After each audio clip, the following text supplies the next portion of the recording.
kuelezea ndugu zetu wenye kupatikana huko Kasai, ili hata Jamhuri ya Demokrasia kote, kwa sababu tuko mtu mmoja.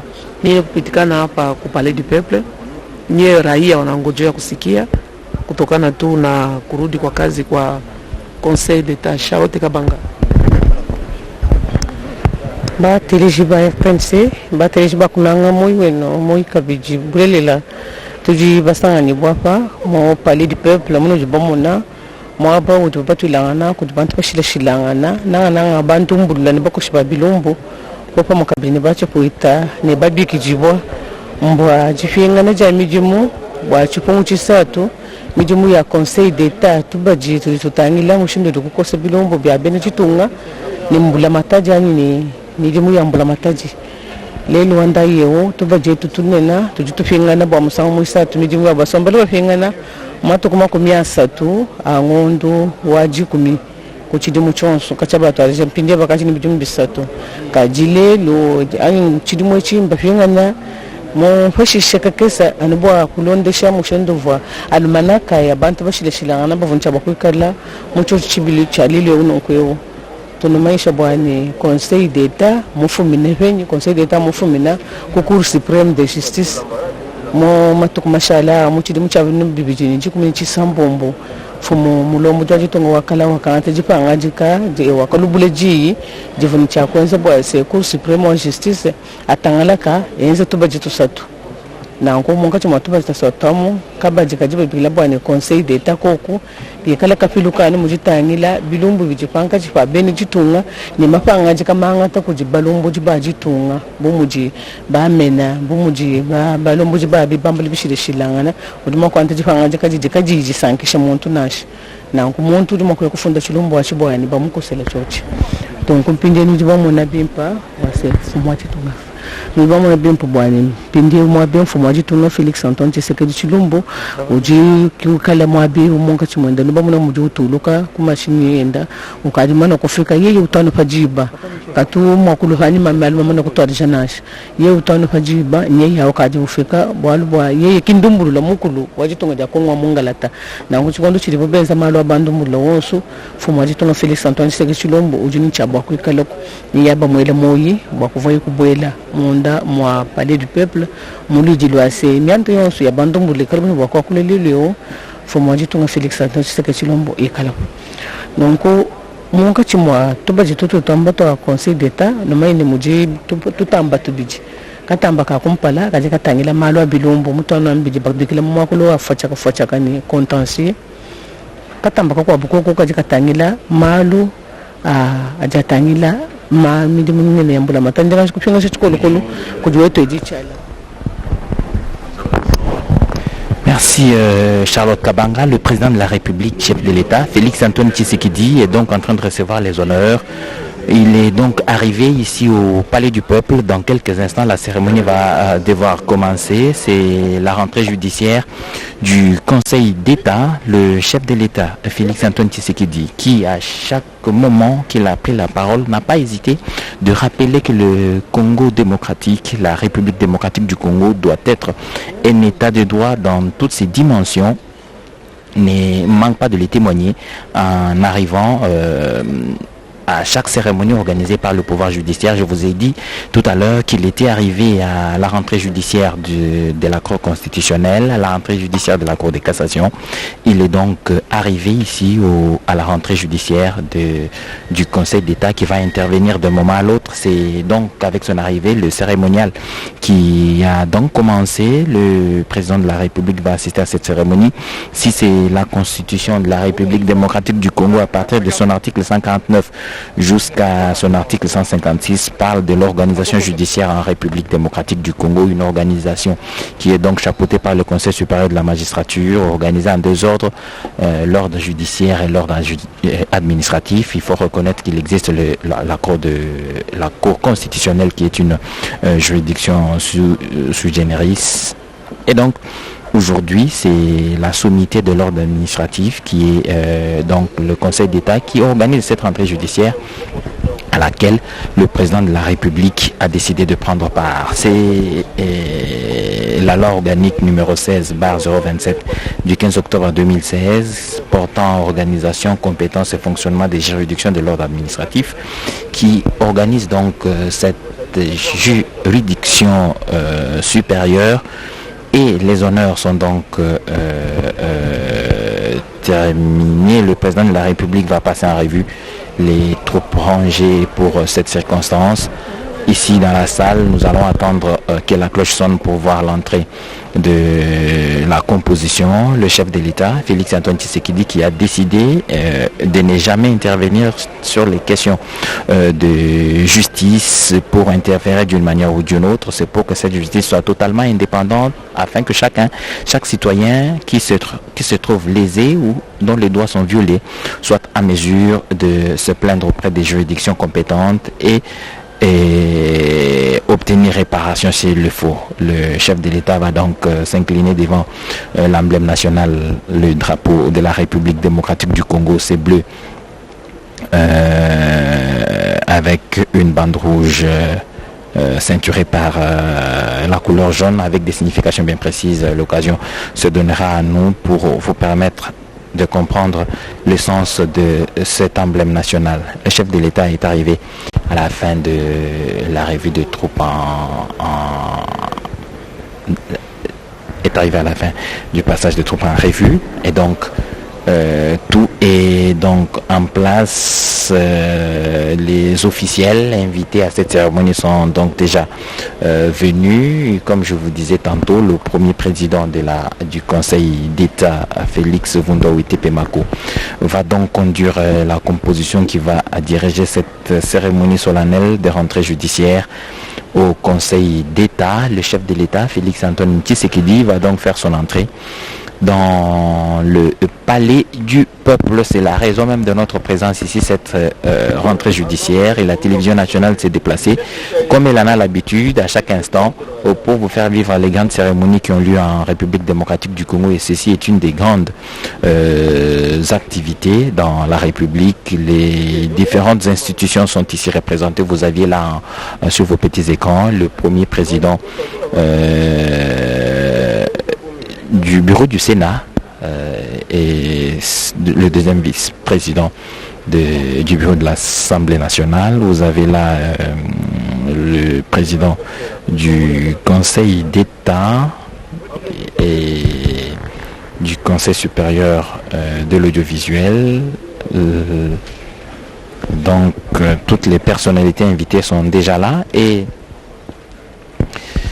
vous avez compris que ceux qui organisent la cérémonie ont prévu d'organiser ces séances de photos de famille avant bien que la cérémonie solennelle n'ait lieu. Le président de la République, entouré de la ministre d'État, ministre de la Justice Rosa Mutombo, mais aussi du premier président du Conseil d'État ainsi que du procureur général près ce Conseil d'État. Cette photo de famille, nous l'avons vue avec la Cour de cassation, nous la voyons à présent avec le Conseil d'État. C'est dire que le président de la République est bien déterminé. Ceci est une image qui montre donc la détermination du premier citoyen de la République de donner à la justice congolaise cette lettre de noblesse. Le président de la République va donc prendre quelques moments certainement pour échanger avec les hommes de justice, les gens de justice comme on dit, les procureurs, les premiers avocats généraux, mais aussi le premier président du Conseil d'État et les autres présidents du Conseil d'État, bien entendu, quelques minutes avant que la cérémonie ne commence. Voilà, donc les spectateurs, dans quelques instants, le président va revenir pour faire son entrée dans la salle de congrès. Là, il prend quelques minutes. Pendant ce temps, nous allons vous permettre de comprendre comment le Conseil d'État fonctionne, cette haute juridiction de l'ordre judiciaire qui est donc au sommet des cours administratives d'appel les cours administratives d'appel qui sont, elles, au-dessus des tribunaux, les tribunaux administratifs. C'est donc la nécessité pour chacun de vous de comprendre pourquoi on recourt au Conseil d'État, pourquoi on peut recourir à un tribunal administratif, pourquoi on peut recourir à une cour administrative d'appel et comment on arrive jusqu'au Conseil d'État. Ici, nous avons monsieur Lévin Kitambala, conseiller administratif au cabinet du Premier Président du Conseil d'État. Voilà donc monsieur Lévin Kitambala. On veut comprendre tout simplement comment s'organise cet ordre administratif qui est coiffé par le Conseil d'État. C'est quoi cet ordre administratif?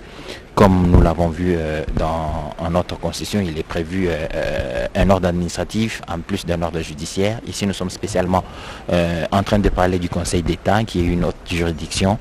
Comment s'organise cet ordre administratif? Merci beaucoup pour l'accorder la parole et l'opportunité que vous nous accordez pour pouvoir commenter sur la juridiction de l'ordre administratif, en tout cas la Cour suprême dans l'ordre administratif, qui est le Conseil d'État. Alors, comment s'organise cet ordre de juridiction? Eh bien, cet ordre de juridiction a une hiérarchisation. Au sommet, nous avons la Cour suprême, qui est le Conseil d'État, et suivi des cours administratives d'appel qui ne sont pas encore installés. Et jusqu'au jour d'aujourd'hui, ce sont les cours d'appel dans l'ordre judiciaire qui jouent office. Et ensuite, nous avons le tribunal administratif qui, jusque-là encore une fois, ce sont les cours administratifs d'appel au niveau de l'ordre administratif, de l'ordre judiciaire qui jouent office. Donc nous avons le Conseil d'État, le cours administratif d'appel et ensuite les tribunaux administratifs. Donc c'est de cette manière-là que la hiérarchisation est faite au niveau de l'ordre administratif. Alors, comment s'organise sur le plan interne, en tout cas, sur le plan de l'organisation interne, comment cette juridiction s'organise? Au sein du Conseil d'État, nous avons des sections. Nous avons la section du contentieux et nous avons également la section consultative. Dans chaque section, il y a un président de section. Et dans chaque section, il y a également des chambres composées de magistrats. Et ces chambres sont dirigées, coiffées par les présidents des chambres. Donc voilà un peu. Et effectivement, il y a le cabinet du Premier Président qui effectivement chapeaute ou dirige, coordonne la juridiction qui est le Conseil d'État. Merci pour ces explications, Lévin, mais comment expliquer qu'à un certain moment, on a vu au Conseil d'État les contentieux électoraux au niveau des députés provinciaux être pris en charge par le Conseil d'État? C'est à travers quelle attribution, quelle compétence le Conseil d'État se charge-t-il de trancher les litiges ou les contentieux au niveau je parle de contentieux électoraux bien entendu, mais ces contentieux, comment arrivent-ils au niveau du Conseil d'État? Okay. Oui, merci, monsieur le journaliste. Je dois commencer à me présenter. Je suis héritier à Sousa Bobamba, le conseiller en charge du contentieux au cabinet du Premier Président du Conseil d'État, le procès Vundo Tepemako. Alors ici, nous sommes en direct pour l'activité de la rentrée judiciaire du Conseil d'État. Alors, je vais tout d'abord par rapport à votre question.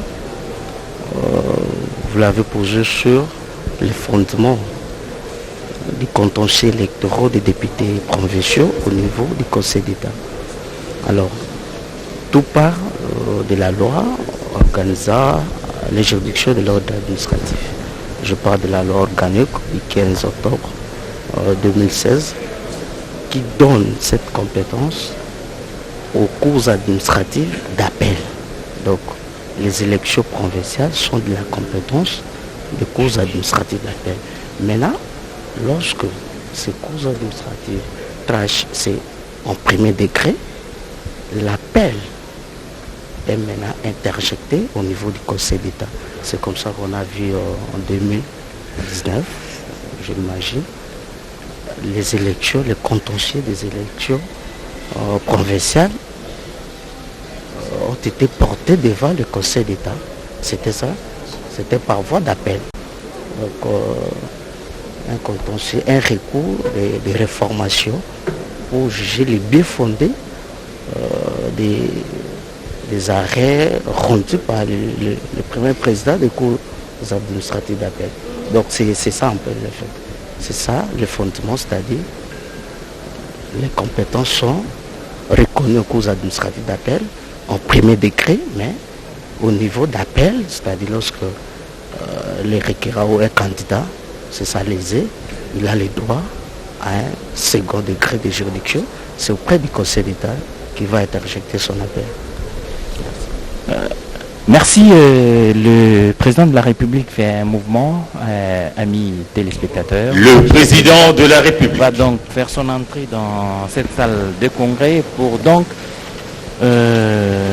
signer le début de cette cérémonie de rentrée judiciaire du Conseil d'État. Félix Antoine Tshisekedi est donc présent comme il l'a été la dernière fois ici avec la Cour constitutionnelle qui organisait elle aussi sa rentrée judiciaire. À présent, le chef de l'État va donc s'installer. L'assistance est debout pour saluer son arrivée. Il ne reste plus que l'entrée de la composition pour que la cérémonie commence. Félix Antoine Tshisekedi qui s'est donné pour objectif la restauration d'un véritable état des droits en République démocratique du Congo. C'est à cela que nous sommes en train d'assister par ces présences régulières dans les différentes au cours de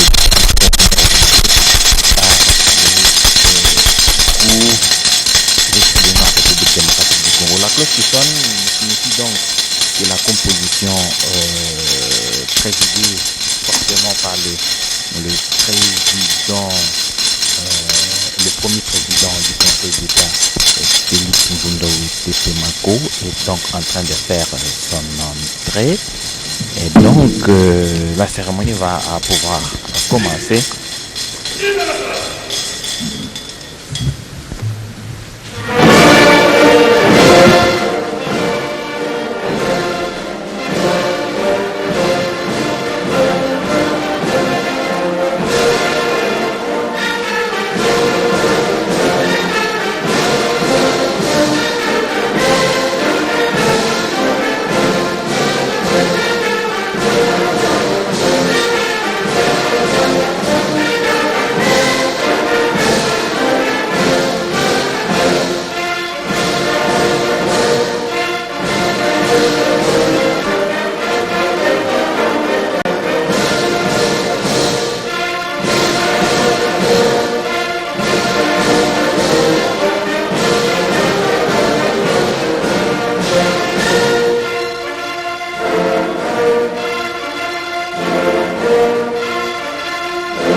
Toute la solennité dont a besoin cette audience publique est donc acquise et dans quelques instants on nous dira ce qui est inscrit à l'extrait de rôle que le greffier va pouvoir lire dans quelques instants. Et ensuite, comme je vous ai dit, il va y avoir un discours du bâtonnier national, il sera suivi de la mercuriale du procureur général près le Conseil d'État, et puis il y aura le discours. Audience solennelle et publique de la rentrée judiciaire du Conseil d'État pour l'année 2021-2022 est ouverte.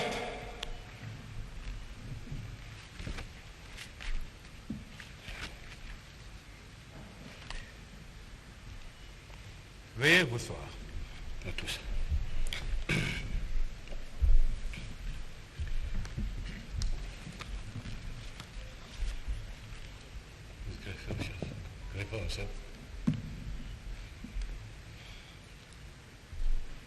Messieurs le greffier en chef, veuillez donner lecture de l'extrait de rôle.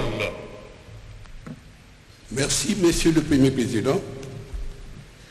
Par rapport à l'extrait de rôle, l'audience solennelle et publique de ce lundi 8 novembre 2021 consacre la troisième rentrée judiciaire consécutive du Conseil d'État pour l'exercice 2021-2022 en vertu de l'article 24 de la loi organique numéro 16-027 du 15 octobre 2016 portant organisation, compétences et fonctionnement des juridictions de l'ordre administratif. Elle s'articule autour de trois interventions inéluctables, à savoir 1. L'allocution du bâtonnier national, 2. La mercuriale du procureur général et enfin 3. Le discours du premier président du Conseil d'État. Il sied de signaler que conformément aux dispositions de l'article 66 de la loi organique précitée, cette audience solennelle et publique, toutes chambres réunies, est présidée par le professeur M. Félix Bunda Tepebako, premier président, entouré de Mme Odionon de Marthe et Elie Léon Ndomba Kabeya, président, de M. Ntumba Moussouka, Chibola Bidilukinu, Kibo Mouter Eugène et Mavungu Nkongo, conseiller, avec le concours de M. Ntela la procureure générale, et avec l'assistance de M. Jules Mathieu et Katou Limbele, greffier en chef. Respectueusement, Monsieur le Premier Président, je vous retourne la parole.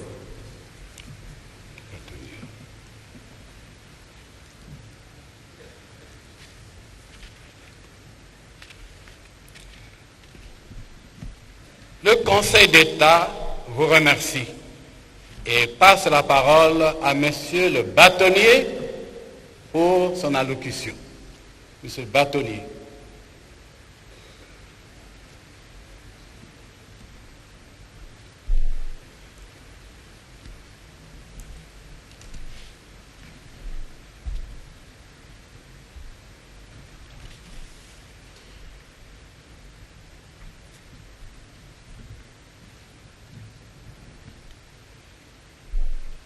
Excellences, Monsieur le Président de la République, chef de l'État, magistrat suprême, avec mes hommages les plus déférents.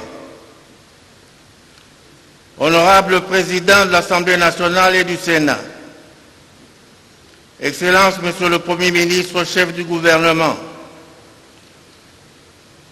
Monsieur le Premier Président du Conseil d'État, Monsieur le Procureur général près le Conseil d'État, Madame la ministre d'État en charge de la justice et garde des Sceaux, Messieurs les membres du bureau du Conseil supérieur de la magistrature, Messieurs et Mesdames les magistrats, Messieurs et Mesdames les avocats et honorés confrères, Messieurs et Mesdames les ambassadeurs, Monsieur le gouverneur de la ville-province de Kinshasa, Monsieur le bourgmestre de la commune de Lingwala, Mesdames, Mesdemoiselles, Messieurs et chers invités. À l'occasion de la rentrée solennelle du Conseil d'État pour l'année judiciaire 2021-2022, j'ai choisi de présenter devant vous des réflexions relatives au ministère d'avocats devant la Cour de cassation et le Conseil d'État. La problématique de l'exécution des décisions et des actes de justice sera également abordée. Les points de vue exprimés à cette occasion sont l'œuvre du seul professeur émérite Balanda Mikwin Leliel. Ils ne reflètent donc pas nécessairement ceux du bâtonnier national, ni encore moins ceux de l'Ordre national des avocats de la RDC. L'intérêt du choix du présent thème se justifie à la suite de discordances, des fluctuations et des hésitations constatées ou entretenues chez de nombreux praticiens du droit, spécialement des avocats, voire des magistrats d'une part et d'autre part, à cause de difficultés de mise en œuvre de décisions et des actes de justice. Pour mieux faire comprendre notre propos et sa finalité, nous croyons utile de faire un recul et de nous appuyer à titre introductif sur l'institution judiciaire et le développement de ses structures, son évolution et ses principaux acteurs à l'orée de cette institution. Dans l'introduction, comme d'aucuns le savent, l'institution judiciaire est l'apanage des inventions des seuls êtres humains. En effet, dans aucune société du monde animal, où cependant existe aussi l'instinct d'avoir un guide à la tête et à suivre un ordre, l'institution justice n'existe.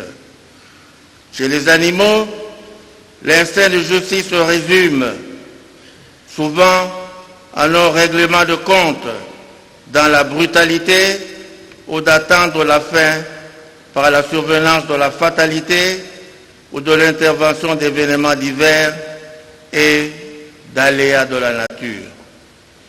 Chez les humains, la justice relève d'un besoin et d'une nécessité immanente et inhérente à leur nature.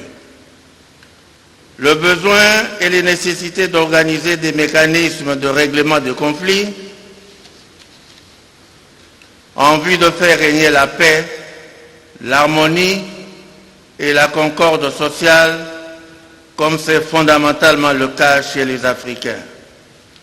Chez les Européens, dont l'Afrique coloniale a adopté ou hérité plusieurs institutions dont la justice, cette dernière prend la forme de combats oratoires qui culminent à avoir un vainqueur et un vaincu. Tout est entouré de procédures et s'exprime dans un langage que seuls les initiés comprennent. Cela attise des sentiments de vengeance et de rancœur. En Afrique, la justice coutumière s'emploie davantage à apaiser les tensions, à soigner les cœurs, à guérir par les méthodes qui sont utilisées, chants, proverbes, donc dialogue, qui visent à persuader les parties à prendre conscience des faits qui les amènent devant le juge. Chez les Européens, la justice est aussi rendue moyennant des frais de nature diverses. Au début, il y eut d'abord un juge unique, choisi parmi les personnalités ou les familles de notabilité.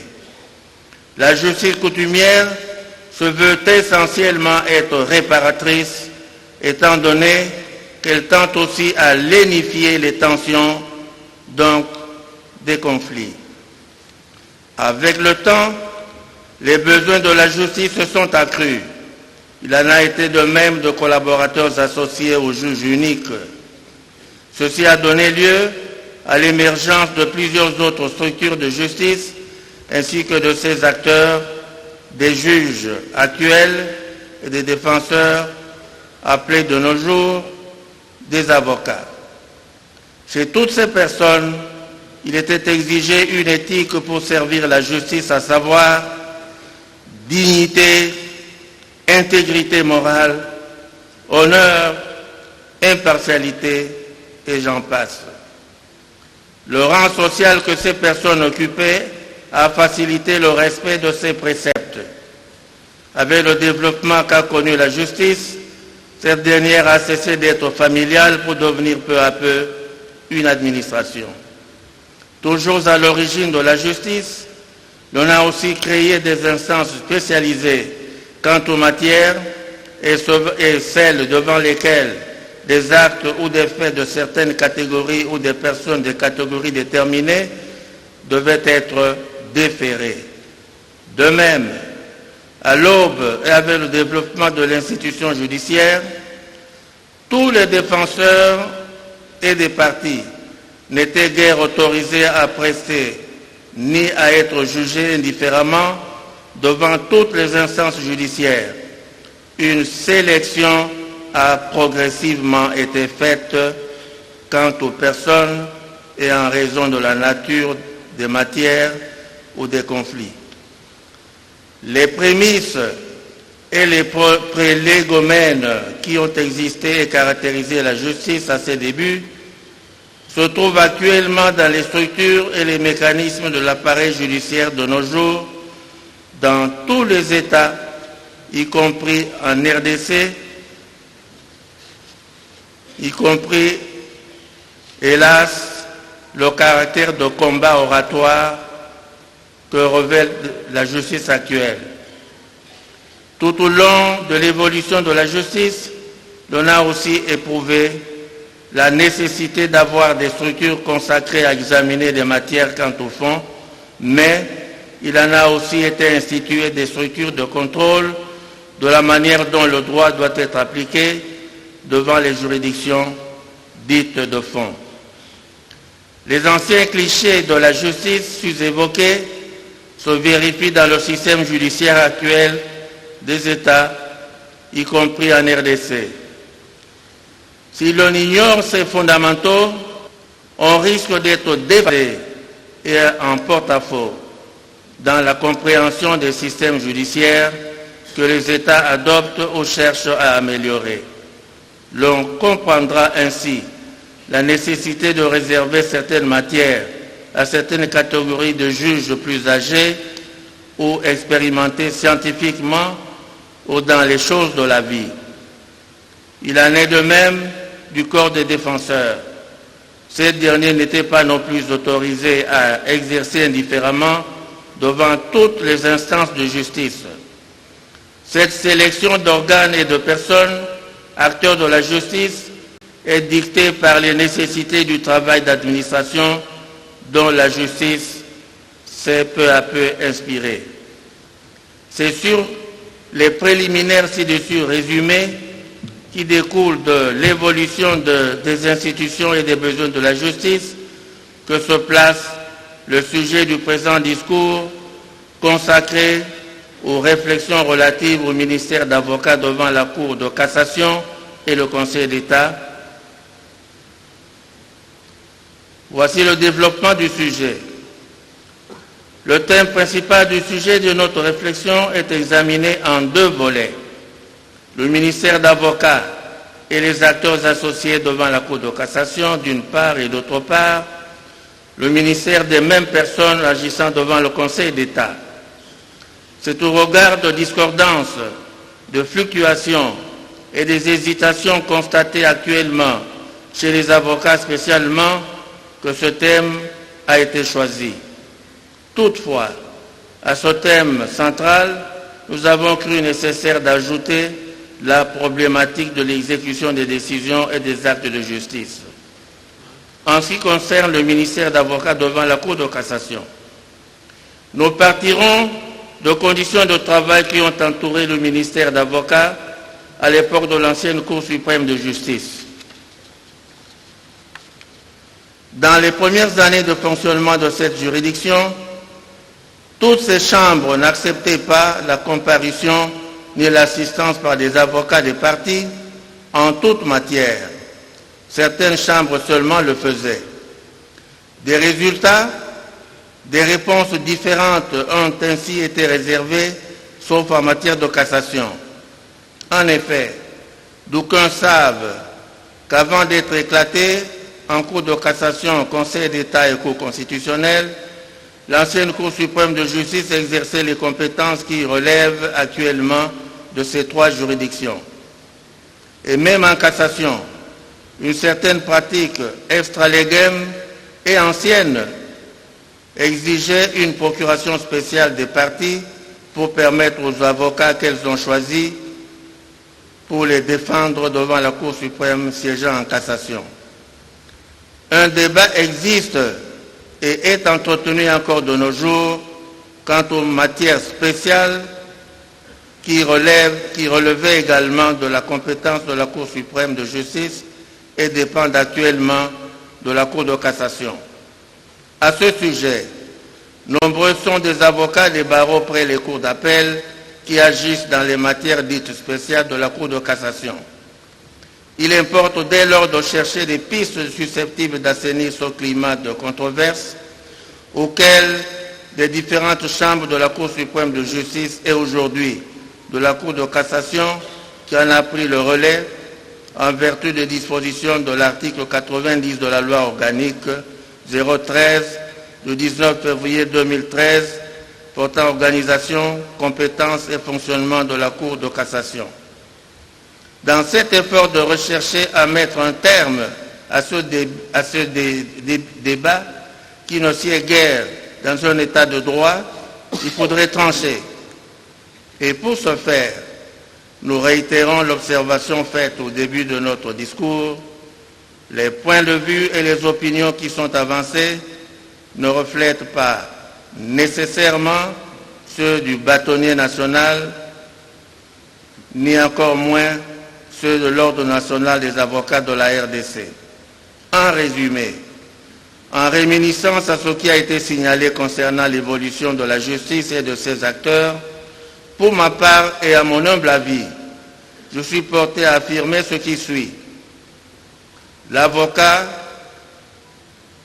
devant la Cour de cassation, siégeant en toutes les matières, y compris celles de fond et celles qualifiées de spéciales, seuls les avocats de l'ancien barreau près la Cour suprême de justice sont autorisés à agir.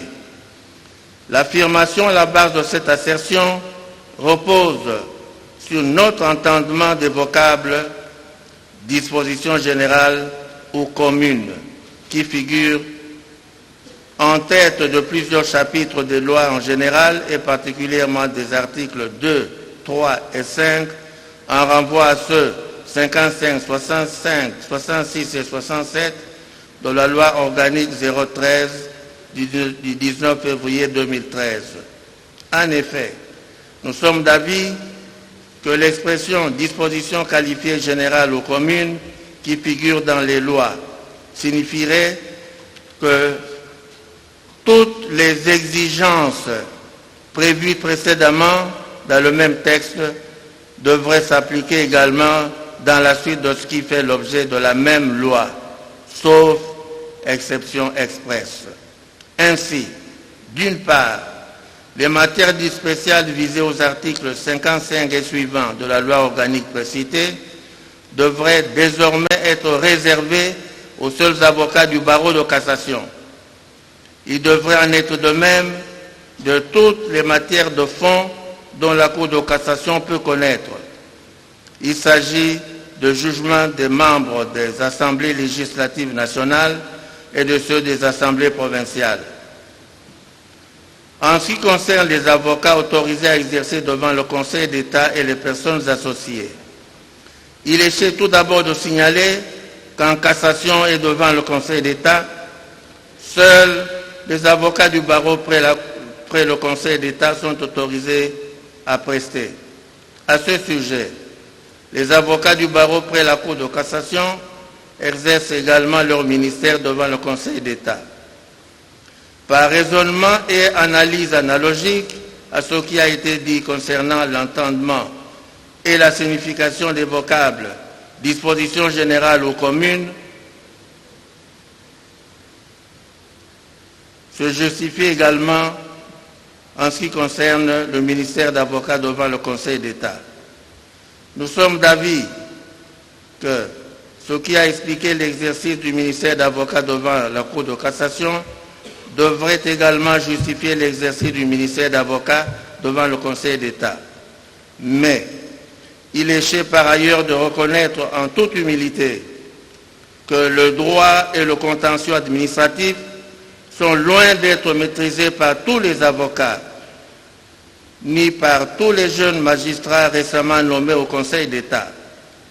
La complexité des procédures du droit et du contentieux administratif fait que le législateur lui-même exige en ces matières le recrutement des candidats scientifiquement formés et expérimentés.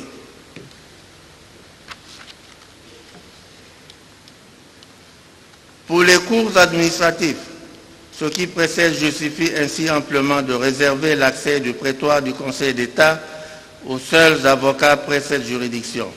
Toutefois, étant donné que les particuliers peuvent aussi agir eux-mêmes devant les juridictions de l'ordre administratif, ils devraient être autorisés soit à agir eux-mêmes, soit donner une procuration spéciale aux avocats pour les représenter.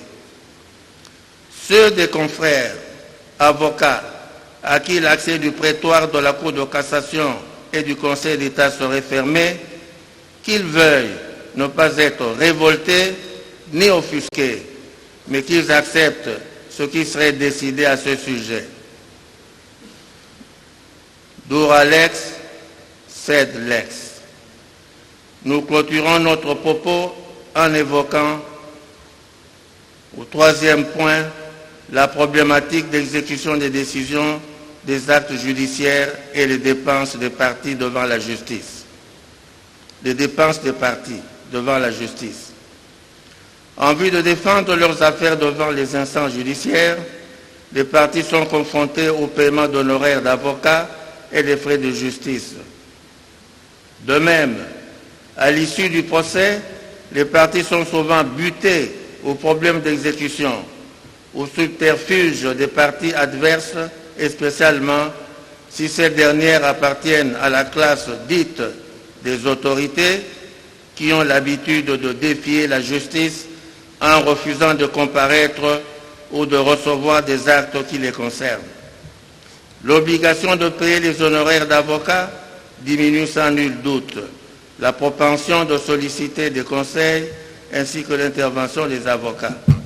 Cela oblige les plus démunis à se débrouiller, à se défendre seuls, alors que, dans de nombreux cas, ils sont adversaires des parties assistés par des avocats dont les actes sont souvent rédigés en français, langue officielle certes, mais dont le langage leur est également inconnu ou qu'ils ne comprennent ou ne maîtrisent pas.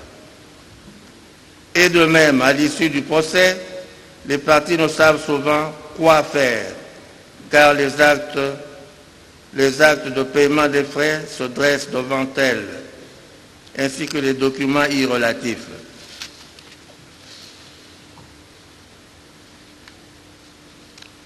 Les huissiers de justice, qui sont des mandataires du magistrat suprême, sont souvent inopinément rabroués ou brutalisés par des nantis ou des autorités dans l'accomplissement de leurs activités d'exécution ou de signification d'exploit. L'exécution des décisions de justice de condamnation contre l'État relève du parcours de combattant, outre le manque d'empressement des organes de l'État d'y faire face spontanément ou de le faire contre rétribution pudiquement appelée motivation. Ceci fait que le volume des décisions judiciaires inappliquées, outre la mauvaise foi des débiteurs ou le refus de recevoir des actes de justice rencontrés souvent chez beaucoup d'autorités ou des dignitaires qui narguent la justice ou refusent de répondre aux invitations qu'ils reçoivent dans le cadre de leur procès. Tout cela impacte considérablement l'exécution des décisions et des actes de justice. Une telle situation est intolérable et incompatible à l'esprit d'un État de droit. Des dérives sont ainsi constatées. Recours souvent à ce qui donne lieu à la justice parallèle et privée, à des voies de fait de nature diverse. Comment remédier à ces différentes situations qui créent un véritable état d'insécurité juridique ou des pratiques décriées telles la corruption, la lenteur dans l'administration de la justice et dans l'exécution des décisions de justice? Ceci est exploré dans la perspective d'avenir ci-après. Quant au ministère d'avocats devant la Cour de cassation et le Conseil d'État, l'approche suivante est suggérée. Étendre comme la loi le prévoit, le monopole d'avocat de cassation en toute matière devant ces deux juridictions. À cet effet, nous préconisons aux autorités de ces juridictions d'édicter des instructions à l'intention de leurs magistrats respectifs pour agir en conséquence et d'en tirer conséquences. Concernant des difficultés de faire face aux honoraires et autres frais de justice, nous préconisons ce qui suit. La création d'un bureau national et des bureaux provinciaux de consultation gratuite dont les frais pourraient être pris en charge par le Trésor public et l'Ordre national des avocats. Concernant les tribulations des parties suite à l'inexécution ou le retard dans l'exécution des décisions de justice, charger l'Inspectorat général des services judiciaires, organisme sous la tutelle du ministère de la Justice, d'y veiller et de s'y investir.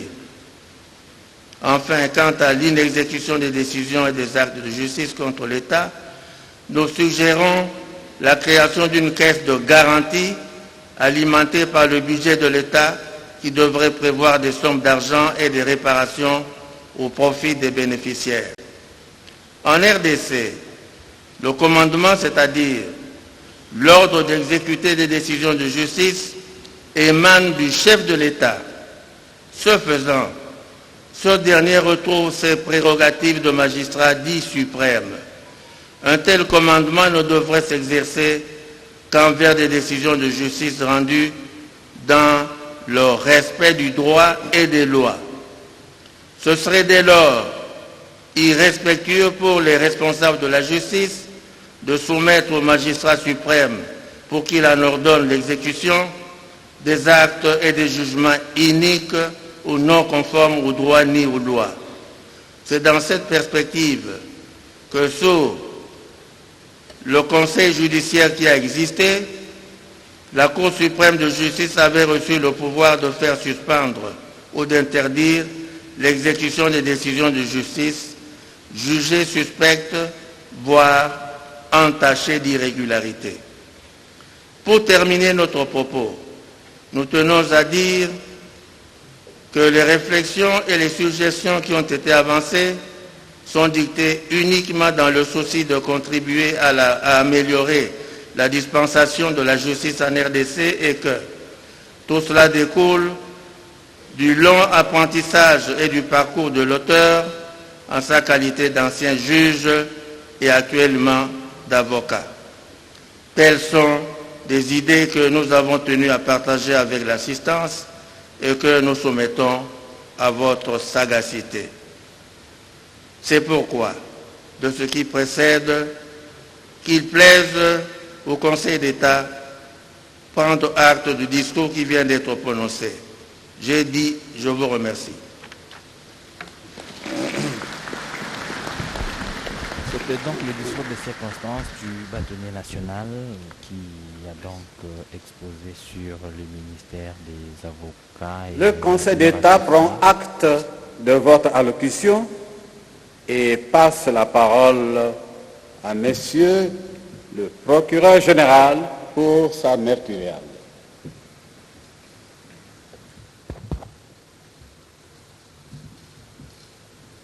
Merci beaucoup, Monsieur le Premier Président, pour la parole que vous venez de m'accorder.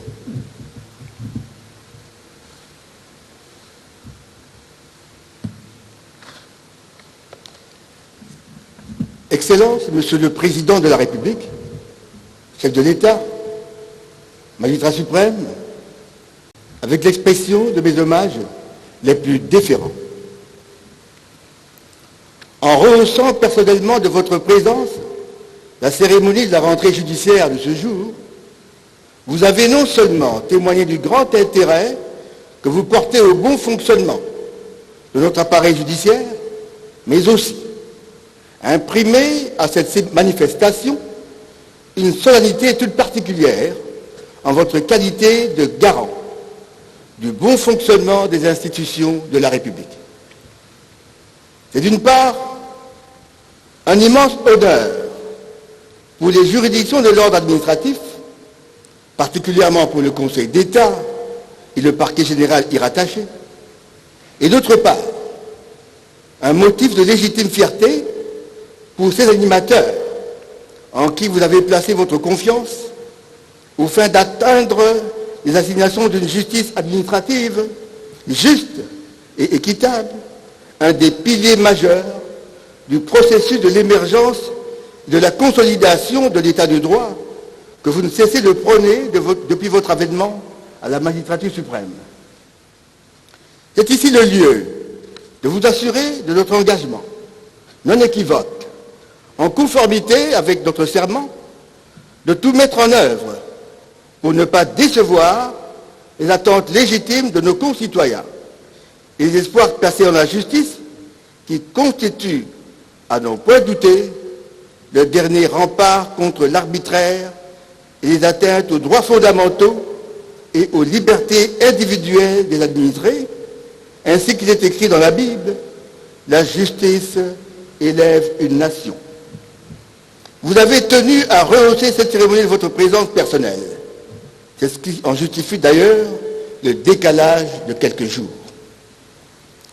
Au nom de tous les magistrats de mon office, de tout le personnel administratif et au mien propre, je vous prie de trouver ici l'expression de ma profonde gratitude.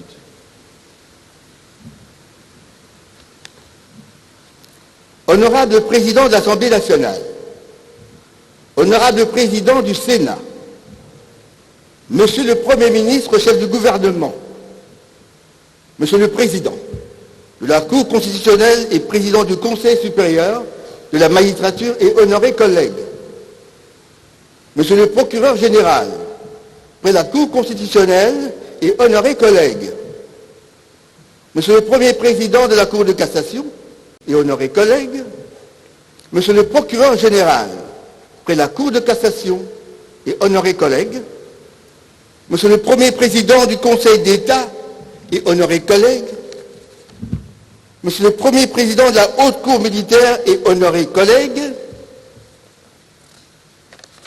Monsieur l'Auditeur général, près la Haute Cour militaire et honorés collègues, honorables députés, honorables sénateurs, Mesdames et Messieurs les membres du gouvernement, Madame et Messieurs les membres de la Cour constitutionnelle, Mesdames et Messieurs les hauts magistrats,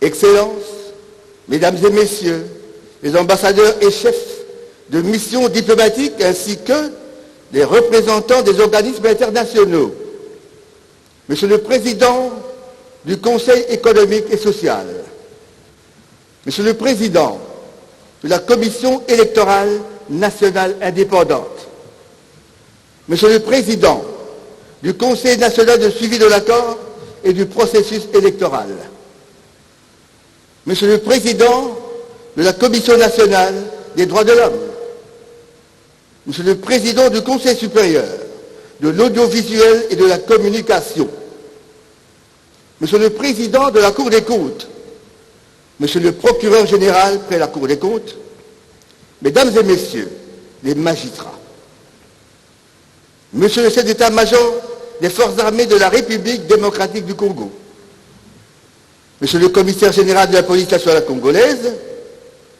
Monsieur le bâtonnier national, Monsieur le Président de l'Assemblée provinciale de Kinshasa, Monsieur le gouverneur de la ville de Kinshasa, Mesdames et Messieurs les officiers généraux des forces armées de la République démocratique du Congo et de la police nationale congolaise, Mesdames et Messieurs les avocats, Monsieur le bourgmestre de la commune de Lingwala, distingués invités, Mesdames et Messieurs, conformément aux dispositions de l'article 24, alinéa 1er, de la loi organique numéro 16/027 du 15 octobre 2016, portant organisation, compétence et fonctionnement des juridictions de l'ordre administratif, le procureur général prononce une mercuriale de 30 octobre de chaque année à l'audience solennelle et publique de la rentrée judiciaire du Conseil d'État. votre présence notoire à cette audience publique et solennelle de la rentrée judiciaire 2021 du Conseil d'État, en dépit de vos multiples occupations, lui confère un éclat tout particulier. Elle fait vibrer dans notre fibre professionnelle de gardien de la légalité républicaine pour plus d'ardeur dans l'exercice de nos fonctions. Veuillez trouver ici l'expression de nos sincères remerciements. Dans ce contexte, il m'a paru judicieux, au regard de l'important volume des affaires en référé devant le Conseil d'État, de vous entretenir sur un sujet d'actualité brûlante de notre jeune justice administrative. Aussi, ai-je intitulé ma mercuriale « Le référé administratif », un instrument légal pour la sécurité juridique de l'administré dans l'état de droit. L'intérêt de la thématique procède d'un constat et répond à un impératif. S'agissant du constat, il s'est observé depuis un certain temps, comme je viens de le dire, un engouement au greffe de la section du contentieux, à travers les dépôts sans cesse croissants, des requêtes, essentiellement en référé suspension ou en référé liberté. Et consécutivement à ces nombreuses actions en référé, plusieurs ordonnances ont été rendues par le juge, dont la majeure partie, hélas, souffre d'inexécution. À ce sujet, divers rapports d'exécution me sont transmis par le greffier en chef, faisant état de la résistance à l'exécution des dites ordonnances, résistance contre laquelle les parties requérantes sollicitent systématiquement des réquisitions de la force publique. Il en résulte l'impérieuse nécessité d'examiner cette procédure d'urgence, notamment en ce qui concerne la suspension provisoire des effets immédiats de certaines décisions ou actes administratifs, en attendant l'issue de la procédure principale en annulation. Il convient de souligner que la matière de référé administratif est une innovation apportée par la loi organique numéro 16/027 du 15 octobre 2016 portant organisation, compétences et fonctionnement des juridictions de l'ordre administratif. En effet, l'ordonnance loi numéro 82-020 du 31 mars 1982 portant code de l'organisation et de la compétence judiciaire et l'ordonnance loi numéro 82-017 relative à la procédure devant la Cour suprême de justice qui régissait jadis la matière administrative ne prévoyait pas les procédures d'urgence.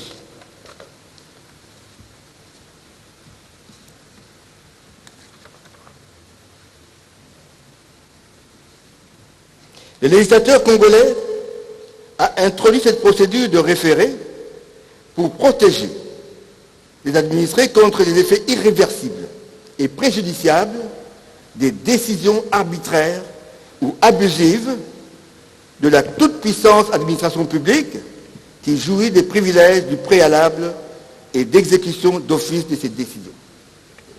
Pour bien cerner la question, mon exposé s'articulera autour de 3 chapitres, à savoir les généralités, le référé administratif en droit congolais, les décisions du juge, des référés et leur exécution. Chapitre 1er, notion générale. Section 1er, définition et classification des référés. Paragraphe 1er, définition du référé. Le législateur congolais, belge ou français ne définit pas la notion de référé. Selon Larousse, le référé est une procédure d'urgence contradictoire qui permet d'obtenir du président d'une juridiction judiciaire ou administrative une mesure provisoire qui ne se heurte à aucune contestation sérieuse ou afin de faire cesser un trouble illicite ou un dommage imminent. Paragraphe 2e. Classification des référés. D'une manière générale, il existe 3 types de référés. Le référé civil, le référé pénal et le référé administratif. En l'absence de définition légale, la doctrine a quant à elle proposé quelques définitions du référé administratif dont je vais faire mention d'une seule dans la section qui suit. Section 2e. Des référés administratifs. Paragraphe 1er. Définition du référé administratif. Pour le professeur Ahmed Ndiaye, le référé administratif est une procédure accélérée devant le juge consistant à obtenir de celui-ci, dans un court délai, quelle que soit prise des décisions exécutoires de plein effet, permettant d'attendre sans conséquence et de préparer le jugement au fond du litige. Après avoir défini ce concept, qui est le centre de notre étude, il convient d'en connaître l'objectif ou le but réel.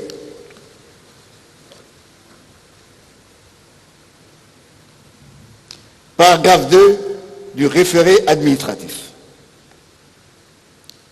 Comme l'a fait observer Ahmed Ndiaye, rendre la justice nécessite du temps afin d'éviter une justice expéditive, tout comme une trop grande tardivité de la justice. Mais il peut arriver que ce temps peut considérablement nuire à un requérant soumis à des contraintes immédiates, parfois préjudiciables. Pour Jean-Jacques Louis, l'urgence permet d'aller plus vite et de casser la lenteur du juge. La culture de l'urgence a modifié la pratique du juge administratif qui a dû apprendre à découpler urgence et sécurité juridique. C'est donc dans le but de remédier à ces inconvénients que le référé administratif a été institué.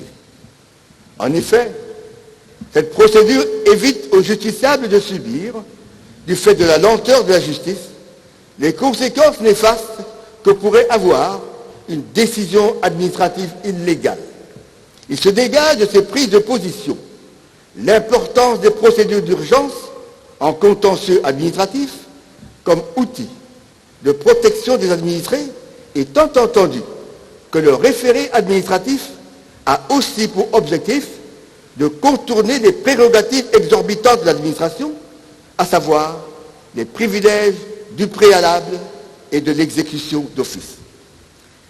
L'examen du référé administratif en droit congolais est plus aisé au travers d'un aperçu historique du référé administratif en droit français et en droit belge. Paragraphe 3e. Évolution du référé administratif en droit français et en droit belge. Les procédures des référés viennent de faire leur entrée dans l'arsenal normatif congolais par la loi organique numéro 16/027 du 15 octobre 2016 portant organisation, compétences et fonctionnement des juridictions de l'ordre administratif. Le législateur congolais n'a pas donné les vraies motivations qui l'ont conduit à intégrer dans la nouvelle législation la matière des référés. En réalité, c'est en s'inspirant du droit comparé, particulièrement le droit français, qu'il a introduit les procédures de référé devant le juge administratif congolais pour les raisons évidentes d'une meilleure administration de notre justice. En droit français, les procédures d'urgence étaient organisées pendant longtemps par la loi du 22 juillet 1889, notamment la procédure du référé constat. Il faudra alors attendre la loi numéro 2000-597 du 30 juin 2000 relative au référé devant les juridictions administratives, entrée en vigueur le 1er janvier 2001, pour voir le traitement de l'urgence devant le juge administratif être profondément modifié. Et ce texte a créé de nouveaux référés, notamment le référé liberté. Il en a réformé d'autres. Tels sont les cas du référé conservatoire et du référé suspension qui a remplacé dans l'entretemps l'ancien sursis à exécution. Il a maintenu un nombre important de référés spéciaux qui existaient avant la réforme, comme le référé fiscal. Comparativement au droit français, le référé administratif est une matière récente en droit belge où le Conseil d'État n'existe que depuis 1946. C'est la loi du 19 juillet 1991 instaurant le référé administratif devant le Conseil d'État qui a conféré au juge de l'excès de pouvoir une compétence générale et exclusive de suspension de l'exécution des actes administratifs, quel que soit le moyen d'annulation invoqué, pourvu qu'il soit sérieux par la prise, sous certaines conditions, des mesures provisoires de nature à aménager une situation d'attente.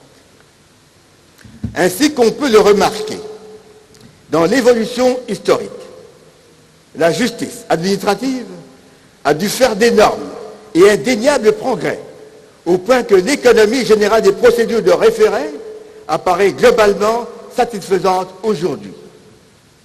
Après ce rappel des notions générales, suivi d'un survol du référé administratif en droit comparé, je m'en vais dans le deuxième chapitre aborder l'examen du référé administratif en droit congolais.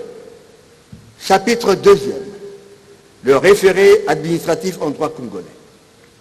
La loi organique numéro 16/027 du 15 octobre 2016 portant organisation, compétences et fonctionnement des juridictions de l'ordre administratif a introduit et organisé la procédure des référés en ses articles 278 à 320, et cette loi prévoit 3 catégories de référés administratifs, à savoir les référés généraux, les référés particuliers et les référés spéciaux. Section première, les référés généraux. Il existe 3 types de référés généraux: le référé suspension, le référé liberté et le référé conservatoire. Paragraphe 1er, le référé suspension. Selon le lexique des termes juridiques, le référé suspension est une procédure permettant au juge des référés administratifs, en cas d'urgence, quand une décision administrative fait l'objet d'un recours en annulation ou en réformation, d'en suspendre l'exécution quand il est invoqué contre elle un moyen propre à créer un doute sérieux quant à sa légalité. L'exercice du référé suspension est subordonné à 3 conditions de forme, à savoir l'exigence d'une décision administrative faisant grief, non encore exécutée, ou dont les effets d'exécution ne sont pas irréversibles, l'exercice d'une requête principale en annulation ou en réformation, et l'exigence d'une requête en référé suspension distincte de la requête principale en annulation. Quant au fond, 2 conditions cumulatives sont requises, à savoir l'urgence et le doute sérieux. Paragraphe 2e, le référé liberté, autrement appelé référé en sauvegarde d'une liberté fondamentale.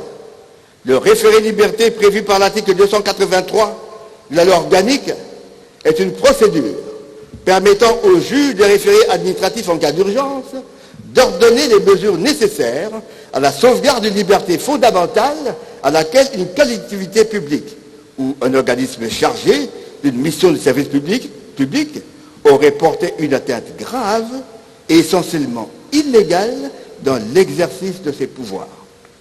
Le référé liberté peut être exercé indépendamment de tout recours au fond. L'exercice du référé liberté est subordonné à 3 conditions, à savoir l'existence d'une décision administrative faisant grief, l'atteinte à une liberté publique et ou fondamentale, notamment la liberté d'expression, la liberté de manifestation, la liberté de circulation et l'atteinte grave et manifestement illégale. Paragraphe 3e, le référé conservatoire. Le référé conservatoire, prévu à l'article 284 de la loi organique, autrement appelé référé mesure utile, est une procédure permettant aux juges des référés administratifs, en cas d'urgence, d'ordonner toute mesure utile à la demande de l'administration ou d'un administré, sans faire obstacle pour autant à l'exécution d'une décision administrative.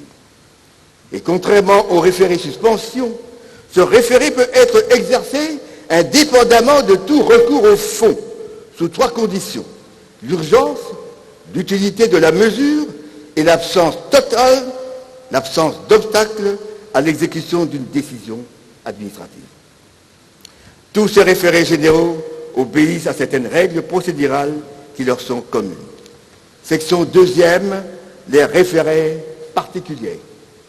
La loi organique institue 3 référés particuliers: le référé constat, le référé instruction et le référé provision. Ils sont prévus aux articles 297 à 307.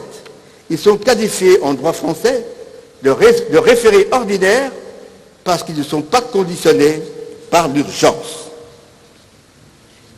Si le référé constat et le référé instruction visent à préparer un éventuel procès, le référé provision, quant à lui, a vocation à éviter tout procès au fond par l'octroi d'une provision. Le référé constat et le référé instruction se distinguent par le type de mesure susceptible d'être ordonnée et par la procédure suivie qui, s'agissant du référé constat, s'affranchit de la contradiction. Paragraphe 1er. Le référé constat. Le référé constat prévu à l'article 297 de la loi organique, selon le lexique des termes juridiques, est une procédure permettant au juge de référé administratif de désigner un expert pour constater, sans délai, des faits susceptibles de donner lieu à un litige devant la juridiction. Le constat doit se dérouler dans le ressort du juge et peut être ordonné en dehors de tout débat contradictoire. Paragraphe 2e. Le référé instruction, appelé aussi référé expertise en droit français. Le référé instruction prévu par l'article 298 alinéa 1er de la loi organique est une procédure permettant au juge de référé d'ordonner toute mesure utile d'expertise ou d'instruction portant uniquement sur des questions de fait. La requête en référé instruction est présentée en l'absence même d'une décision administrative préalable. Elle doit porter sous peine d'irrecevabilité sur un objet réel et effectif et un lien d'utilité avec le règlement du litige principal. Paragraphe 3e. Le référé provision. Le référé provision, autrement appelé référé créance, prévu à l'article 299, alinéa 1er de la loi organique, est une procédure permettant au juge de référé administratif d'accorder à un créancier de l'administration une provision, même si une instance n'a pas encore été engagée sur le fond de l'affaire, lorsque l'existence de l'obligation n'est pas sérieusement contestable. Cette procédure permet le règlement rapide des litiges de nature financière. La créance doit naturellement être liquide, exigible et insusceptible de recouvrement en l'état par un titre exécutoire. L'ordonnance en référé provision confère un caractère exécutoire à la créance. Le défaut d'action de la part de la personne condamnée vaut acquiescement et par conséquent, l'ordonnance devient définitive et ne peut plus être attaquée. Section 3e. Les référés spéciaux. La loi organique institue 4 types de référés spéciaux. Le référé précontractuel des marchés publics, le référé douanier, le référé fiscal et le référé sur déféré. Paragraphe 1er. Le référé précontractuel des marchés publics. Il s'agit d'une procédure susceptible d'être engagée dans le cadre d'un contrat des marchés publics par toute personne qui s'estime lésée par le non-respect des règles de transparence, de publicité et de mise en concurrence ou par les autorités chargé de la tutelle sur les actes des autorités administratives décentralisées ou des organismes publics. Ainsi, le juge saisi d'une telle requête peut, avant la conclusion du contrat, ordonner à l'auteur du manquement de se conformer aux obligations légales et réglementaires en matière de publicité et de mise en concurrence. Il peut aussi l'obliger de suspendre la passation du contrat ou l'exécution qui s'y rapporte. Paragraphe 2e, le référé douanier. Prévu à l'article 313, alinéa 1er de la loi organique, l'exercice du référé douanier est conditionné par l'existence d'une décision de rejet par l'administration douanière des garanties offertes dans le cadre de la procédure de contestation des droits et taxes et la consignation des garanties au profit de la douane, au profit d'une banque, sur un compte séquestre qui produit des effets d'une somme représentant au moins 50% des droits contestés. Paragraphe 3e, le référé fiscal. Prévu à l'article 316 de la loi organique, le référé fiscal est une procédure permettant au contribuable qui a formé une réclamation relative à l'assiette de l'impôt assortie d'une demande de sursis de paiement de faire apprécier par un juge du tribunal administratif que les garanties qui ont été offertes en sûreté de sa dette et qui ont été refusées par le comptable répondaient pourtant en réalité aux conditions fixées par les textes. L'exercice du référé fiscal est conditionné par le référé, par le rejet, par l'administration fiscale et parafiscale des garanties offertes pour obtenir un sursis et la consignation en garantie au profit de l'administration fiscale auprès d'une banque sur un compte séquestre produisant intérêt au taux légal d'une somme égale au montant des droits contestés. Le juge de référé fiscal est le juge de l'impôt, droits et taxes concernés qui statue en premier ressort et ne peut exercer aucune action sur les biens du requérant en dehors des mesures conservatoires. Paragraphe 4e, le référé sur déféré. La procédure du référé sur déféré est prévue aux articles 319 et 320 alinéa 1er de la loi organique. Dans l'hypothèse prévue à l'article 319, l'exercice de cette procédure est subordonné à l'existence d'un acte d'une entité territoriale décentralisée soumis à un contrôle a priori, mais qui n'a pas fait l'objet de transmission préalable. Le juge peut enjoindre à l'autorité décentralisée de procéder à la communication préalable prévue par la loi. Dans l'hypothèse prévue à l'article 320 alinéa 1er, l'exercice de cette procédure est subordonné à l'existence d'un acte d'une entité territoriale décentralisée susceptible de créer un doute sérieux quant à la légalité ou de compromettre l'exercice d'une liberté publique ou individuelle et l'existence d'une requête principale. Il serait incomplet de clore ce chapitre sans dire un mot. Tout juste un mot sur les organes des référés. Section 4e, les organes des référés. Paragraphe 1er, le juge. Le législateur congolais détermine qui, au sein de la juridiction administrative, est juge des référés. Au terme de l'article 279 de la loi organique, le président du tribunal de grande instance, le premier président de la cour administrative d'appel, ainsi que les magistrats de leur juridiction qu'ils désignent à cet effet, sont des juges des référés. Pour les litiges de la compétence du Conseil d'État, c'est le président de la section du contentieux qui est juge des référés, ainsi que les présidents et les conseillers qu'il désigne à cet effet. Ces derniers doivent avoir au moins 3 ans d'ancienneté.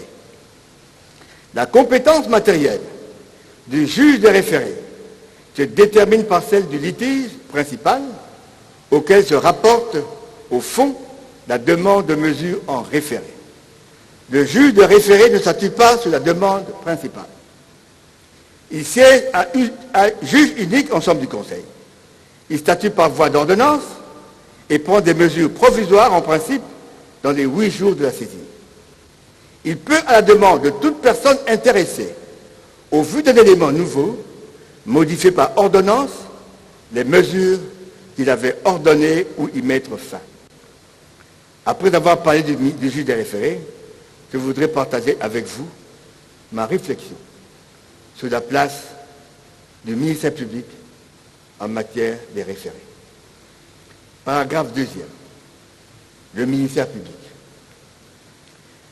L'analyse approfondie de certaines dispositions de la loi organique qui régit les juridictions d'ordre administratif laisse penser que le ministère public peut jouer un rôle ou intervenir en matière des référés. En effet, l'article 285 alinéa 3 dispose, sauf si le juge renvoie la question à une formation collégiale, l'audience se déroule sans les conclusions du ministère public. Dans le même sens, l'article 300 alinéa 2 souligne, quant à lui, que le juge de référé peut ordonner le constat sans le débat contradictoire. Il statue seul sans les conclusions du ministère public. À la lumière de ces deux dispositions qui constituent une exception à la règle qui veut que les juridictions de l'ordre administratif statuent avec le concours du ministère public, articles 32, 33, 34 et 175 alinéa 3 de la loi organique, je peux inférer que dans les 3 référés généraux et dans le référé constat, le juge des référés siège sans le concours du ministère public, tandis que dans les 6 référés restants, la loi, ma foi, n'interdit pas ce concours.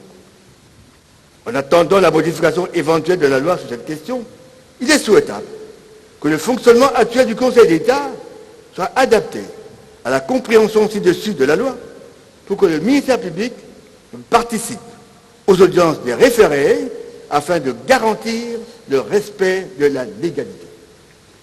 Des légiférenda, il y a lieu d'élargir le concours du ministère public aux audiences de tous les types de référés. Après l'instruction de la cause, le juge des référés est amené à prendre des décisions qui devront par la suite être exécutées. Chapitre 3e, des décisions du juge, des référés et leur exécution. Section 1re, des décisions du juge des référés. Paragraphe 1er, notion. Comme signalé précédemment, le juge des référés statue par voie d'ordonnance. L'ordonnance des référés est une décision provisoire, rendue à la demande d'une partie, l'autre présente ou appelée, dans les cas où la loi confère à un juge qui n'est pas saisi du principal le pouvoir d'ordonner immédiatement les mesures nécessaires. Paragraphe 2e. Les caractéristiques de l'ordonnance des référés. L'ordonnance des référés est une décision provisoire, ne préjugeant pas du fond et dépourvue de l'autorité de la chose jugée. Elle est motivée le plus souvent par l'urgence, à tout le moins par la nécessité de sauvegarder à titre conservatoire les intérêts du demandeur. Toutefois, comme toute norme juridique, l'ordonnance des référés est obligatoire tant qu'elle n'a pas été défaite par une autre décision du juge des référés ou par un jugement au fond. Les parties doivent donc s'y soumettre. En revanche, il me paraît utile de déplorer le dilatoire auquel se livrent certains plaideurs qui, une fois l'ordonnance de suspension de la décision administrative obtenue, se désintéressent totalement de l'action principale pendante devant le juge de fond au point de conférer à la dite ordonnance un caractère plus ou moins définitif alors que l'article 282 de la loi organique, en son dernier alinéa, dispose qu'il est statué sur la requête principale dans les 8 jours de la saisine. La juridiction administrative saisie quant au fond doit s'employer à se conformer à ce délai contraignant tel que prévu par la loi pour ne pas donner l'impression qu'elle accorde, pour ainsi dire, un chèque en blanc à ses justiciables procédurier à outrance qui s'évertue à conférer une longévité extra-légem à une décision provisoire par essence. Section 2e. L'exécution des décisions du juge des référés. La force de la justice demeure dans l'exécution des décisions rendues par des cours et tribunaux. C'est le sens même de tout état de droit. En droit positif congolais, faire exécuter une décision de justice est une exigence à la fois constitutionnelle et légale. Les décisions de justice, d'une manière générale, sont exécutées au nom du président de la République en vertu des articles 149 alinéa 4 de la Constitution de la République et 9 de la loi organique. De manière spécifique, les ordonnances rendues en matière administrative, au nombre desquelles se trouvent les ordonnances des référés, le sont en vertu de l'article 250 de la loi organique. La Constitution de la République, en son article 151, interdit formellement au pouvoir exécutif d'entraver le cours de la justice, de s'opposer à l'exécution d'une décision de justice et au pouvoir législatif de statuer sur les différends juridictionnels, de modifier une décision de justice et de s'opposer à son exécution. Paragraphe 1er. La procédure d'exécution des ordonnances des référés. L'article 250 de la loi organique qui pose les principes de l'exécution des décisions des juridictions de l'ordre administratif dispose. Les arrêts et jugements sont exécutoires de plein droit. Les arrêts, jugements et ordonnances sont exécutés au nom du président de la République. Le greffier appose sur les expéditions, à la suite des dispositifs, la formule exécutoire ci-après. Les ministres et les autorités administratives, en ce qui les concerne, sont tenus de pourvoir à l'exécution du présent arrêt ou jugement. Les huissiers de justice, à ce requis, ont à y concourir en ce qui concerne les voies de droit commun. En cette matière, il convient de relever que la loi organique n'a pas prévu une procédure spécifique concernant l'exécution des ordonnances des référés. Toutefois, elle prévoit au son article 294, alinéa 1 et 2, que l'ordonnance est notifiée sans délai et par tout moyen aux parties. Elle prend effet à compter de la notification faite à la partie qui doit s'y conformer. Elle ajoute, en ses alinéas 3 et 4, que par dérogation, le juge des référés peut décider de rendre exécutoire l'ordonnance aussitôt rendue. En cas d'urgence, le dispositif assorti de la formule exécutoire peut être communiqué sur place aux parties qui en accusent réception. Et cette formalité vaut notification. Au regard de ce qui précède, je suis d'avis que c'est la procédure du droit commun qui s'applique en cette matière. En cas d'inexécution, l'huissier de justice dresse un procès-verbal de résistance et fait un rapport au greffier en chef. Celui-ci, alors, transmet le dit rapport au procureur général près le Conseil d'État. Le procureur général peut, s'il échait, établir une réquisition de la force publique pour une exécution forcée ou constater des infractions pénales consécutives à cette résistance. Et dans ce dernier cas, il saisit le procureur général près la Cour de cassation pour la mise en mouvement de l'action publique contre l'auteur de la résistance. À ce stade, le concours efficient de l'officier du ministère public près les juridictions de l'ordre judiciaire est de nature à crédibiliser l'action de la justice administrative dans sa quête de l'émergence de l'état de droit. Paragraphe 2. Les difficultés d'exécution des ordonnances du juge des référés. Dans ma mercuriale de l'année 2020, l'année passée donc, ayant eu pour thème l'exécution des décisions des juridictions d'ordre administratif, je m'étais longuement étendu sur les principales difficultés liées à cette exécution. Je note que les ordonnances rendues en matière de référés, qui sont également des décisions des juridictions de l'ordre administratif, rencontrent pratiquement les mêmes difficultés pour ce qui est de leur exécution, notamment la passivité de l'administration, qui se manifeste par la lenteur dans l'exécution des ordonnances, alors que celles-ci sont provisoires et soumises à un délai fixé par le juge. La mauvaise volonté de l'autorité administrative, qui se concrétise soit par un refus explicite ou implicite d'exécution de la décision du juge administratif, soit en édictant un acte contraire, et le fait que la partie succombante, qui est l'administration, est chargée finalement de l'exécution de sa propre condamnation. Comme en matière d'annulation, les parties disposent en matière de référés d'un ensemble de procédures destinées à permettre un nouvel examen de la cause. Il s'agit des voies de recours. En cette circonstance, j'ai voulu vous épargner d'un certain nombre d'aspects et de développements en rapport avec le thème retenu.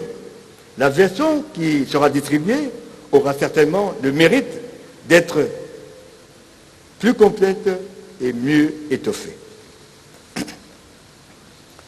En conclusion,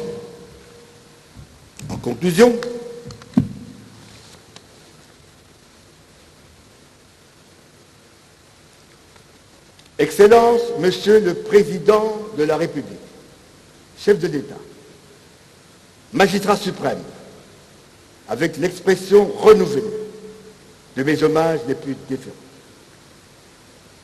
Distingués invités, Mesdames et Messieurs, à votre titre, rang et qualité, tout protocole observé, Mesdames, Messieurs, ma mercuriale de ce jour a porté sur le thème le référé administratif, un instrument légal pour la sécurité juridique de l'administré dans l'état de droit.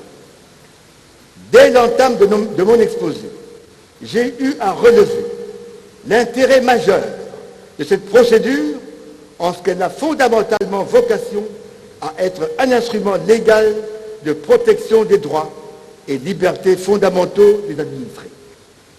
Dans un premier chapitre, j'ai présenté les notions générales, en abordant d'une part les définitions des référés et leurs classifications respectives, référé civil et référé pénal, et d'autre part le référé administratif en esquissant une définition et en indiquant le but du référé ainsi que l'évolution historique du dit référé en droit français et belge. Dans un deuxième chapitre, j'ai présenté les trois types de référés administratifs, à savoir les référés généraux, les référés particuliers et les référés spéciaux. De leur analyse, il se dégage que les référés généraux se subdivisent en référés suspension, liberté et conservatoire, mais la réalité du prétoire atteste que les requêtes en référé suspension et liberté sont les plus diligentées devant le Conseil d'État. En examinant les référés particuliers et les référés spéciaux, j'ai eu à développer leur contenu et j'ai relevé que les référés particuliers sont classifiés en trois catégories qui sont les suivantes: référés constat, instruction et provision. Les référés spéciaux, quant à eux, sont constitués des référés précontractuels des marchés publics, douaniers, fiscal et du référé sur déféré. J'ai clôturé ce chapitre en parlant du juge des référés, détenteur d'un large pouvoir d'appréciation, qui siège seul en chambre du Conseil sans le concours du ministère public, sauf si la cause est renvoyée à une composition collégiale. J'ai soulevé une réflexion sur le rôle reconnu au ministère public en matière de référé.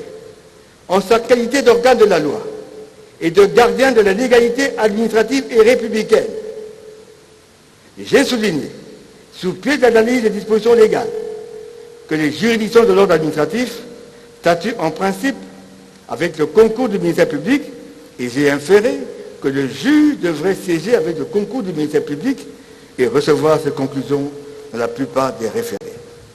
Au troisième chapitre, j'ai traité les décisions du juge et de leur exécution. À cet effet, j'ai indiqué que les décisions en cette matière sont des ordonnances rendues dans le plus bref délai et qui ne préjugent pas du fond. Quant à leur exécution, j'ai focalisé l'attention sur la procédure et relative. L'exécution est une étape particulièrement sensible dans cette procédure d'urgence, pour autant que toute décision de justice n'a de valeur finalement que dans la mesure où elle est exécutée effectivement et intégralement. Rendre la justice est une chose et en assurer l'exécution en est une autre. Quant aux difficultés sur la procédure d'exécution, il s'observe que bien que régulièrement signifiées aux parties concernées, les ordonnances des référés souffrent d'inexécution de la part de l'administration, ministre sectoriel concerné et autorité administrative compétente. L'administration, c'est la même qui est appelée à pourvoir à l'exécution des dites ordonnances en vertu de l'article 250 de la loi organique. Tout en saluant le palliatif réglementaire émis par le bureau du Conseil d'État au terme de la décision numéro 20-001-B-CE-2020 du 10 mars 2020, il y a lieu que le bureau du Conseil d'État aille plus loin en se saisissant de tous les contours de ces insuffisances législatives de l'actuelle loi organique relative aux juridictions de l'ordre administratif au fin d'un projet de loi renforçant les prérogatives du ministère public en matière d'exécution des arrêts du Conseil d'État en général et des ordonnances des référés en particulier. Nonobstant la résistance de l'administration, le référé administratif, à mon sens, demeure, j'en suis convaincu, un instrument légal pour la sécurité juridique des administrés dans notre pays dans le cadre de l'état de droit.